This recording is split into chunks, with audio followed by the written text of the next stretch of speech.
Hello, আসসালামু আলাইকুম। So রসায়ন প্রথম পত্রে একটা চ্যাপ্টার থেকে সবচেয়ে ইম্পর্টেন্ট টপিক আসলে কোনগুলা? তোমরা দেখা গেছে যে অনেকগুলো চ্যাপ্টার পড়ে ফেলছো, বাট কয়েকটা চ্যাপ্টার বাকি আছে। সো ভাই, এই চ্যাপ্টার তো আমি পুরোপুরি শেষ করতে পারবো না, বাট এই চ্যাপ্টার থেকে 2 থেকে 3টা টপিক আমি পড়তে পারি, বা একটা টপিকও আমি যদি পড়ি তাহলে কোন টপিকটা আসলে পড়বো, এটা খুবই ইম্পর্টেন্ট। কারণ দেখা গেছে এক জায়গা থেকে কিন্তু বারবার কোশ্চেন রিপিট হয়। সো আজকে আমি যদি টপ 12 আমি টপিক নিয়ে কথা বলি, ওইখান থেকে দেখবে তোমার 6 থেকে 7টা সিকিউ সকল কনসেপ্ট চলে আসতেছে, বিশেষ করে গহের কথা বলতেছি, ঠিক আছে? সো এটা তাদের জন্য যে আজকে হচ্ছে ধরো যে পরীক্ষার বেশি দিন বাকি নেই, আর একদিনের মতো আছে, তো লাস্ট টাইমে আমি যদি কোনো চ্যাপ্টার পড়তে চাই, আসলে কোন চ্যাপ্টারে কোন টপিকটা আসলে পড়া উচিত, ঠিক আছে? তো আমরা গুণগত রসায়ন দিয়ে শুরু করি। গুণগত রসায়নে দেখো অনেকগুলো টপিক আছে। এই টপিকের মধ্যে সবগুলো টপিক কিন্তু সেম গুরুত্বপূর্ণ না। যেমন সিকিউর জন্য যদি আমি বলি, 3টা জিনিস খুবই ইম্পর্টেন্ট। আমি যদি বলি যেমন হচ্ছে সবচেয়ে বেশি ইম্পর্টেন্ট, সেটা হচ্ছে দ্রাব্যতা গুণফল, এই একটা টপিক, ঠিক আছে? আচ্ছা, এরপরে আরো 2টা টপিক, একটা হচ্ছে বর্ণালী এবং হচ্ছে কোয়ান্টাম সংখ্যা। এই 3টা টপিক সবচেয়ে ইম্পর্টেন্ট। এখন দ্রাব্যতা গুণফল আর অর্ধকে পড়তে গেলে কিন্তু দ্রাব্যতা চলে আসে।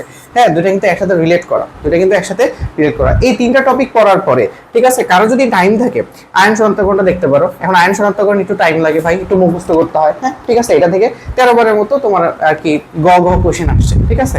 আচ্ছা, তাহলে এইখানে 3টা টপিক ইম্পর্টেন্ট। এরপর টাইম পেলে তুমি আয়ন শনাক্তকরণে টাইম দিবা। এবার দেখো, যদি আমরা দেখি যে মৌলের পর্যায়বৃত্ত ধর্ম, রাসায়নিক বন্ধন থেকে অনেক টপিক আছে, তাহলে কোন টপিকগুলো সহজ এন্ড কোন টপিকগুলো আসলে বেশি ইম্পর্টেন্ট, আমি যদি একবার একদম খেয়াল করি, দেখো সবচেয়ে বেশি যে ইম্পর্টেন্ট সেটা হচ্ছে আমাদের ওই যে আমাদের হাইব্রিডাইজেশন বা সংকরায়ন যেটা আছে, ঠিক আছে? যেমন আমরা এখানে অনেকগুলো জিনিস আছে, যে বন্ধন কোণ কতটুকু, তারপরে কিছু ব্যতিক্রম আছে, হ্যাঁ, তারপরে হচ্ছে সেখানে আমাদের আকৃতিগুলো এরকম কেন হইতেছে, হ্যাঁ, লন পেয়ার বন্ড পেয়ার, এই টপিকটা এই চ্যাপ্টারে সবচেয়ে বেশি ইম্পর্টেন্ট। সো কেউ যদি এই চ্যাপ্টারে শুধু কিছু পড়তে চায়, এই টপিকটা পড়তে পারো, খুবই সহজ, ঠিক আছে?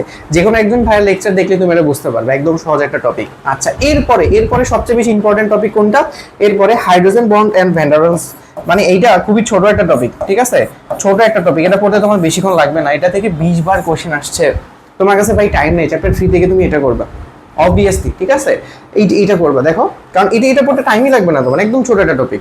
এইটা পড়তে যতটুকু টাইম লাগবে তার অর্ধেক সময় তুমি এটা শেষ করে ফেলতে পারবা, ঠিক আছে? অর্ধেকের থেকেও কম সময় লাগবে। আচ্ছা, এরপরে ভাই আমার কাছে যদি টাইম থাকে, আমি কোনটা পড়বো? পোলার আয়ন আর পোলারিটিটা পড়ে ফেলবা।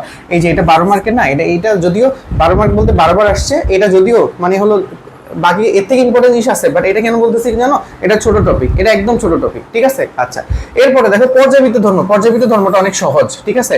বিশেষ করে ব্যতিক্রমগুলো পড়বা। কি পড়বা? এর ব্যতিক্রমটা বেশি ইম্পর্টেন্ট। পর্যায়বৃত্ত ধর্ম থেকে এটা কতবার আসছে? 15 বারের মতো আসছে। তারপরে এই যে পি ব্লক থেকে 19 বার আসছে, কিন্তু পি ব্লকের কোশ্চেনগুলো একটু টাফ হয়, ঠিক আছে?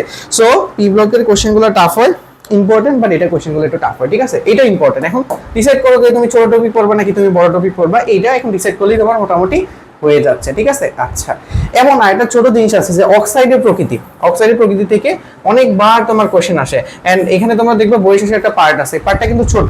দেখো, আমি কিন্তু শুধুমাত্র ইম্পর্টেন্ট কথাই বলতেছি না, এটা অনেক জিনিস আছে অনেক ইম্পর্টেন্ট, বাট অনেক বেশি টাইম লাগে। বাট এই জিনিসগুলো খুব অল্প টাইমের মধ্যে বের করতে পারবা। এটা ছোট ভাই। পর্যায়বৃত্ত ধর্ম, এটা আমি বলবো ছোটই, ঠিক আছে? বেশি টাইম লাগে না, কারণ বুঝতে বেশি সময় লাগবে না। এটা ছোট, হ্যাঁ, আর এটা মোটামুটি একটু বড়, এটা পরে একটু টাইম লাগবে। এবার আসো হচ্ছে রাসায়নিক পরিবর্তন থেকে অনেকগুলো টপিক আছে, বাট সবার আগে তোমার আসলে কোন টপিক পড়া উচিত সেটা আমরা সবাই জানি। এখানে সবচেয়ে বেশি ইম্পর্টেন্ট টপিক হচ্ছে যেমন এই যে বাফার দ্রবণ, এমন হচ্ছে বাফার দ্রবণের ক্রিয়া কৌশল। এটা পড়তে বেশি সময় লাগে না, এটা থেকে কোশ্চেন বাই থাকে, ঠিক আছে? আর এটা হচ্ছে কি কেপিকেসি, বলক্রিয়া সূত্র, সাম্যদ্রবক, ঠিক আছে? এই টপিকটা বেশি ইম্পর্টেন্ট। এই দুটো টপিক পড়তে পারলে এখানে অনেকটুকু কভার হয়ে যায়, ঠিক আছে? এরপরে যদি তোমার কাছে টাইম থাকে, তুমি অবভিয়াসলি কোন জিনিসগুলো দেখবে? লাস্ট এর নীতি 9 10 পড়ছো, এটা দেখে নিতে তোমার আহামরি বেশি সময় লাগবে না। এখানে জাস্ট নতুন কয়েকটা কথাবার্তা আছে। এর বাইরে কি আছে? এর বাইরে দেখো অম্লক্ষার, এমন হলো পিএইচ, ঠিক আছে? অম্লক্ষার পিএইচ পড়তেও বেশি সময় লাগবে না, মানে এখানে মোটামুটি সবগুলো দিয়ে এভারেজ সময় লাগে। তাপ রসায়ন চাইলে পড়তে পারো, না পড়তে পারো, ঠিক আছে? সো দেখো, সবগুলো থেকে কিন্তু 2-3টা মানে 3-4টা টপিকের কিন্তু বেশি নাই। আমি তোমাকে বলে দিতেছি কোনগুলো ছোট, কোনগুলো। এখানে 3টার মধ্যে কোনগুলো সবচেয়ে ছোট হবে? যেমন বাফার দ্রবণের ক্রিয়া কৌশল, যেমন এই পিএইচ এর সাথে পিএইচ পড়তে হবে তোমাকে। প্রথমত অম্লক্ষার পিএইচ পড়লে তারপরে তুমি এটা বুঝতে পারবা। সো এই দুটো রিলেটেড, ঠিক আছে? তো তুমি যদি কেপিকেসি করতে না চাও, এই দুটো করবা, আর যদি টাইম থাকে এই 3টাই করবা, ঠিক আছে? ওকে, লাস্ট আদিরা নীতি একবার দেখে বলতে পারলে কভার। কর্মরক্ষী রসায়ন থেকে অনেক টপিক আছে ভাই, কিছু না, সবচেয়ে ইম্পর্টেন্ট ভিনেগার। ভিনেগার এবং ভিনেগারের ক্রিয়া কৌশল, এটা নিয়ে ছোট একটা ভিডিও দিব, 5 থেকে 10 মিনিটের মধ্যে রিভিশন করতে পারবে।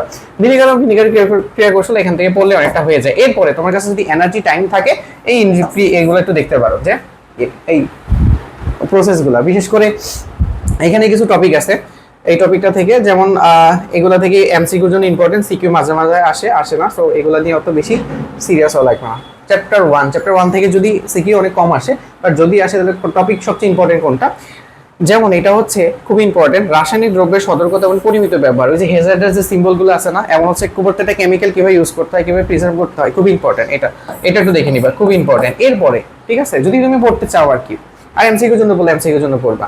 এরপরে আরেকটা আছে ঘনমাত্রা এবং টাইট্রেশন। ঘনমাত্রা এবং টাইট্রেশন মানে টাইট্রেশন কিভাবে আসলে করে অ্যাকচুয়ালি, হ্যাঁ। সো যারা সেকেন্ড পার্টে পড়ছো তাহলে তো এটা এখানে পড়তে বেশি সময় লাগবে না, হ্যাঁ। আর আরেকটা আছে তাপ প্রদানের কৌশল। এটা একটা জিনিস মনে হয়, 45 ডিগ্রি অ্যাঙ্গেলে তোমার সাধারণত কোনো একটা বেকার মানে যে কোনো টিউবকে আসলে তাপ দিতে হয় আসলে। সো এইটা ছিল ওভারঅল আমাদের প্রসেস। আমি তোমাকে জাস্ট দেখানো ট্রাই করছি যে কোন টপিকগুলো ইজি এন্ড তুমি তাড়াতাড়ি শেষ করতে পারবা, ঠিক আছে। সো আশা করি এই যতটুকু সময় আছে এর মধ্যে ডিসাইড করো যে কোন টপিক পড়বা, এন্ড কোনো কিছু জানার থাকলে অবভিয়াসলি আমাকে কমেন্ট করো।